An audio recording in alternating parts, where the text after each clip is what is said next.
नमस्कार साथियों, आज हम बात करेंगे चैत्र नवरात्रि के विषय में और इसके संपूर्ण जानकारियों को हम जानेंगे आज। चैत्र का महीना देवी पूजन के लिए सबसे पवित्र महीना माना जाता है। हिंदू मान्यता अनुसार देवी के 108 रूप होते हैं। यह 108 रूप देवी पार्वती के आग में जलने के पश्चात उनके अंगों के जितने टुकड़े हुए वो सभी देवी का रूप बन गए। इन्हीं देवियों के प्रमुख देवी हैं माँ दुर्गा, जिनके 9 रूप बहुत ज़्यादा पूजनीय माने जाते हैं। चैत्र नवरात्रि देवी के इन्हीं 9 रूपों की पूजा के स्वरूप में मनाई जाती है। देवी भागवत पुराण के अनुसार पूरे वर्ष में 4 नवरात्र होते हैं। 2 गुप्त नवरात्र माघ और आषाढ़, तीसरे शारदीय और चौथे चैत्र नवरात्र होते हैं। अमूमन लोग गुप्त नवरात्र के बारे में कम ही जानते हैं। वर्ष में 2 बार होने वाले शारदीय और चैत्र नवरात्र के बारे में ज़्यादातर लोगों को जानकारी होती है। देवी दुर्गा के 9 स्वरूप भक्तों को कृत कर देते हैं। माता घर घर में विराजमान होती हैं। चैत्र और आश्विन माह के शुक्ल पक्ष के प्रतिपदा से नवमी तक पड़ने वाले नवरात्र का बहुत लोकप्रिय है। वसंत ऋतु में होने के कारण चैत्र नवरात्र को वासंती नवरात्र, तो शरद ऋतु में आने वाले आश्विन मास के नवरात्र को शारदीय नवरात्र भी कहा जाता है। चैत्र नवरात्र से हिंदू नववर्ष भी शुरू होता है, इसलिए इसका धार्मिक और ज्योतिषीय दृष्टि से विशेष महत्व है। चैत्र नवरात्र को वसंत ऋतु का आगमन भी माना जाता है। हाँ, चैत्र नवरात्र की नवमी को ही भगवान राम ने जन्म लिया था, जिसे राम नवमी कहते हैं। इसलिए चैत्र नवरात्रों का महत्व और ज़्यादा बढ़ जाता है। तो चलिए जानते हैं कैसे करते हैं नवरात्र की पूजा। नवरात्रि के 9 दिनों 9 देवियों की पूजा की जाती है। प्रत्येक देवी का अलग अलग महत्व होता है। देवी की पूजा से पहले नवरात्र के प्रथम दिन स्नान आदि क्रियाओं से निवृत्त होकर घर की साफ सफाई की जाती है। देवी का आसन साफ सुथरा जगह पर लगाया जाता है। हिंदू शास्त्रों के अनुसार किसी भी पूजा से पहले गणेश जी की आराधना करते हैं, जिसके बाद चौकी लगाकर उस पर लाल कपड़ा बिछाया जाता है। जिसके बाद सर्वप्रथम कलश स्थापना की जाती है। कलश को भगवान विष्णु का स्वरूप माना जाता है, इसलिए लोग देवी की पूजा से पहले कलश का पूजन करते हैं। पूजा स्थान पर कलश की स्थापना करने से पहले उस जगह को गंगा जल से शुद्ध किया जाता है और फिर पूजा में सभी देवी देवताओं को आमंत्रित किया जाता है। कलश को 5 तरह के पत्तों से सजाया जाता है। यदि 5 तरह के पत्ते ना हों तो आम के पत्तों का भी उतना ही महत्व है। जिसके बाद कलश में हल्दी की गांठ, सुपारी, पान, अक्षत, दुर्वा आदि रखी जाती है। कलश को स्थापित करने के लिए उसके नीचे बालू या मिट्टी की वेदी बनाई जाती है और उसमें जौ बोए जाते हैं। जौ बोने की विधि धन धान्य देने वाली देवी अन्नपूर्णा को प्रसन्न करने के लिए किया जाता है। माँ दुर्गा की फोटो या मूर्ति को पूजा स्थल के बीचों बीच स्थापित करते हैं और माँ का श्रृंगार रोली, चावल, सिंदूर, माला, फूल, चुंदरी, साड़ी, आभूषण और सुहाग से करते हैं। तत्पश्चात पूजा स्थल में एक अखंड दीप प्रज्वलित किया जाता है, जिसे व्रत के आखिरी दिन तक जलाया जाना चाहिए। कलश स्थापना करने के बाद दुर्गा चालीसा का पाठ करते हैं। माँ को प्रसाद को भोग लगाते हैं। जिसके बाद गणेश जी और माँ दुर्गा की आरती किया जाता है। जिसके बाद 9 दिनों का व्रत शुरू हो जाता है।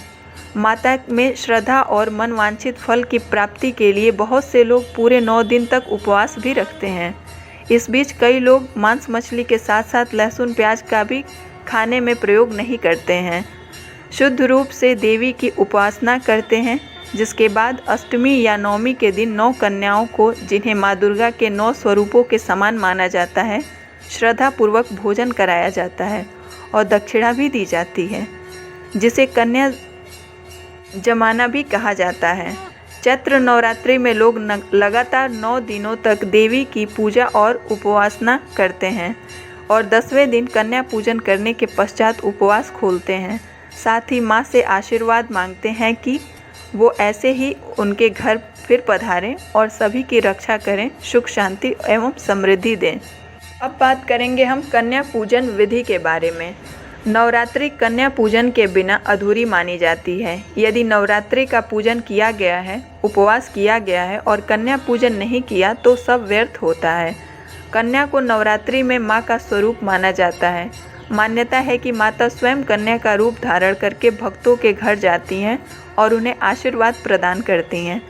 इस दृष्टि से कन्या पूजन अत्यंत लाभकारी होता है। कन्या पूजन ज़्यादातर अष्टमी और नवमी को किया जाता है। कन्या पूजन के लिए सर्वप्रथम कन्याओं का चरण यानी पैर थाली में जल में डालकर उसको धोएं। मान्यता है कि ऐसा करने से पापों का शमन होता है। फिर उनको तिलक लगाकर पंक्तिबद्ध बैठाएं, हाथ में मौली बांधें और उनके चरणों में पुष्प अर्पित करें। इसके पश्चात नई थाली में कन्याओं को पूड़ी, हलवा, चना इत्यादि भोजन श्रद्धापूर्वक परोसें। फिर मिष्ठान, केला और प्रसाद देकर और कुछ पैसे और वस्त्र का दान करें। जब कन्याएं भोजन कर लें तो उन्हें शक्ति स्वरूपा देवी मानकर पुनः उनकी आरती करें और उनके चरण स्पर्श कर आशीर्वाद लें। ऐसा करने से नवरात्रि के व्रत का लाभदायक फल प्राप्त होता है। और अब हम बात करेंगे 9 देवियों के रूप और उनके महत्व के विषय में। शैलपुत्री, इसका अर्थ पहाड़ों की पुत्री होता है। नवरात्रि के प्रथम दिन माँ शैलपुत्री की पूजा होती है क्योंकि माँ दुर्गा पर्वतों के राजा हिमालय के यहाँ उत्पन्न हुई थी, पैदा हुई थी। इसी वजह से उन्हें पर्वत की पुत्री यानी शैलपुत्री कहा जाता है। दूसरी, ब्रह्मचारिणी, इसका अर्थ ब्रह्मचारिणी। नवरात्र के दूसरे दिन माँ ब्रह्मचारिणी की पूजा होती है। इसका तात्पर्य है कि तप का पालन करने वाली या फिर तप का आचरण करने वाली। ब्रह्मचारिणी देवी का स्वरूप पूर्ण ज्योतिर्मय एवं अत्यंत भव्य है। इसके बाएं हाथ में कमंडल और दाएं हाथ में जप की माला रहती है।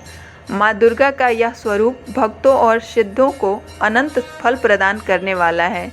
इनकी उपासना से मनुष्य में तप, त्याग, वैराग्य, सदाचार और संयम की वृद्धि होती है। तीसरी है चंद्रघंटा, इसका अर्थ चांद की तरह चमकने वाली। नवरात्रि के तीसरे दिन इनकी पूजा की जाती है। माता के इस रूप में उनके मस्तक पर घंटे के आकार का अर्धचंद्र अंकित है। इसी वजह से माँ दुर्गा का नाम चंद्रघंटा भी है। इनके शरीर का रंग स्वर्ण के समान चमकीला है। इनका वाहन सिंह है। कुष्मांडा, इसका अर्थ है पूरा जगत उनके पैरों में है। कुष्मांडा की पूजा नवरात्रि के चौथे दिन की जाती है। कुष्मांडा से तात्पर्य है कु का अर्थ होता है छोटा, इश का अर्थ होता है ऊर्जा एवं अंडा का अर्थ है गोलाकार। इन्हें अगर मिलाया जाए तो इनका यही अर्थ है कि संसार की छोटी से छोटी चीज़ में विशाल रूप लेने की क्षमता होती है।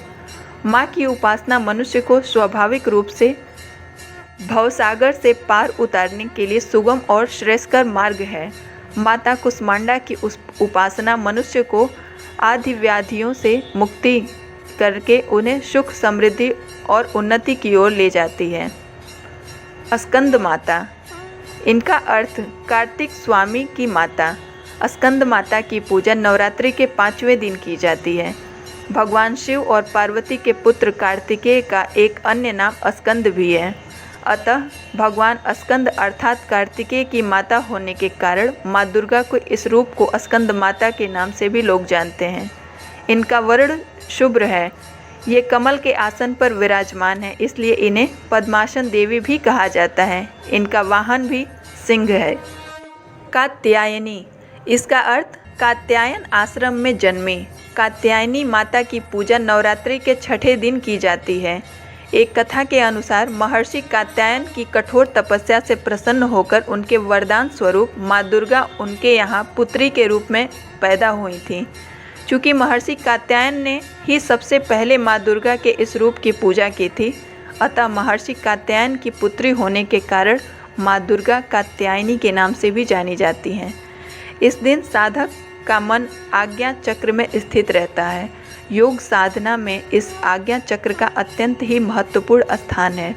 इस चक्र में स्थित मन वाला साधक माँ कात्यायनी के चरणों में अपना सब कुछ न्यौछावर कर देता है। कालरात्रि, इसका अर्थ काल का नाश करने वाली। माँ कालरात्रि की पूजा नवरात्रि के 7वें दिन की जाती है। माँ दुर्गा के इस रूप को अत्यंत भयानक माना जाता है। यह सर्वदा शुभ फल देता है, जिस वजह से इन्हें शुभकारी भी कहते हैं। माँ का यह रूप प्रकृति के प्रकोप के कारण ही उपजा है। इस दिन साधक का मन सहस्त्रार चक्र में स्थिर रहता है। इसके लिए ब्रह्मांड की समस्त सिद्धियों के द्वार खुलने लगते हैं। इस चक्र में स्थित साधक का मन पूर्णतः माँ कालरात्रि के स्वरूप में अवस्थित रहता है। माँ कालरात्रि दुष्टों का विनाश और ग्रह बाधाओं को दूर करने वाली हैं, जिससे साधक भयमुक्त हो जाता है। महागौरी, इसका अर्थ सफ़ेद रंग वाली माँ। माँ महागौरी की पूजा नवरात्रि के 8वें दिन होती है। माँ दुर्गा का यह 8वां रूप उनके सभी 9 रूपों में सबसे सुंदर है। इनका यह रूप बहुत ही कोमल, करुणा से परिपूर्ण और आशीर्वाद देता हुआ स्वरूप है, जो हर एक इच्छा पूर्ण करती हैं। इनकी शक्ति अमोघ और फलदायिनी है। इनकी उपासना से भक्तों के सभी कलुष धुल जाते हैं। सिद्धिदात्री, इसका अर्थ सर्व सिद्धि देने वाली। माँ सिद्धिदात्री की पूजा नवरात्रि के अंतिम दिन यानी नवमी को ही की जाती है। माँ दुर्गा का यह 9वां और आखिरी रूप मनुष्य को समस्त सिद्धियों से परिपूर्ण करता है। इनकी उपासना करने से उनके भक्तों की कोई भी इच्छा पूर्ण हो जाती है। माँ का यह रूप आपके जीवन में कोई भी विचार आने से पूर्व ही आपके सारे काम को पूरा कर सकता है। चैत्र नवरात्रि की धार्मिक मान्यता यह है कि जो व्यक्ति माँ दुर्गा की पूजा आराधना सच्ची श्रद्धा और निष्ठा से करता है, उसे मनोवांछित फल प्राप्त होता है।